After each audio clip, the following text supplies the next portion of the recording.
UP ATS ने बड़ी कार्रवाई करते हुए कई संदिग्ध आतंकियों को राजधानी लखनऊ से गिरफ्तार किया है, जिनके मंसूबे थे कि राजधानी लखनऊ समेत प्रदेश के कई शहरों में आतंकी हमले करने की। लेकिन उनके मंसूबों पर यूपी एटीएस ने यहां पानी फेर दिया है और कई अहम सबूत हाथ लगे हैं। क्या कुछ जानकारी सामने आई है, क्या सबूत मिले हैं, जानते हैं। दरअसल राजधानी लखनऊ में गिरफ्तार संदिग्ध आतंकियों के मोबाइल फोन से कई ऑडियो क्लिप मिले हैं। यह ऑडियो रिकॉर्डिंग पाकिस्तानी हैंडलर्स ने साकिब को भेजी थी। विस्फोट से पहले पूरे मूवमेंट की जानकारी इन क्लिप्स में है। यही नहीं, पाकिस्तानी हैंडलर्स ने निर्देश दिए थे कि विस्फोट के बाद जो नरसंहार की स्थिति बने उसके भी वीडियो बनाकर हमें भेज दिए जाए।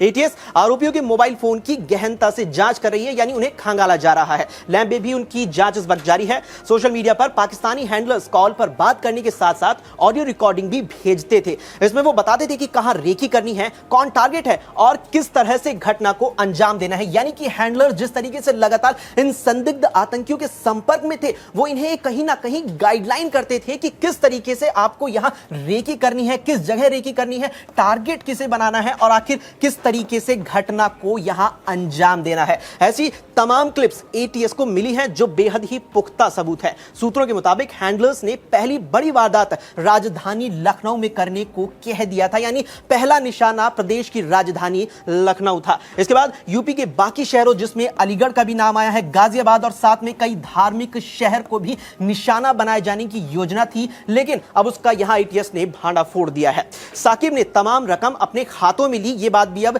साफ तौर पर जांच में सामने आ चुकी है। इसके अलावा अपने करीबियों और गिरोह के बाकी सदस्यों के खातों में भी ट्रांसफर कराई गई थी। जांच एजेंसी ने सभी खातों का ब्यौरा अब संबंधित बैंकों से मांग लिया है, ताकि यह पता चल सके कि पाकिस्तानी हैंडलर्स ने अब तक कितनी रकम मॉड्यूल को भेजी। जिन जिन के खातों में रकम आई होगी, अब उन सब पर भी कार्रवाई होने वाली है। अब तक जो सबूत सामने आए हैं, उससे पता चला है कि साकिब और कई आरोपी यहां कई बार लखनऊ आए थे। उन्हें अंदाजा था कि रेलवे स्टेशन पर शाम के वक्त सबसे ज्यादा भीड़ रहती है और यही रेकी करने का सबसे पहला पड़ाव था कि भीड़ भाड़ वाले इलाकों की यहां पहचान की जाए, जहां पर यहां ऐसी वारदात को अंजाम दिया जाएगा। लिहाजा उसी दौरान ब्लास्ट कराने की साजिश भी रची गई थी। साकिब हर मूवमेंट की जानकारी दुबई में बैठे आकिब और कई पाकिस्तानी हैंडलर्स को दे रहा था। लेकिन जिस तरीके से यूपी एटीएस ने अपनी जांच का दायरा बढ़ाया और इन संदिग्ध आतंकियों को गिरफ्तार कर लिया, तो ये तमाम सबूत भी अब सामने आ गए हैं कि उनकी जो योजना थी उत्तर प्रदेश के कई बड़े शहरों में बम धमाके करने की, कई आतंकी साजिशों को अंजाम देने की, अब उस पर पूरी तरीके से पर्दा फिर चुका है। और अब देखना होगा कि क्या कुछ और सबूत इस पूरे मामले में निकलकर सामने आते हैं।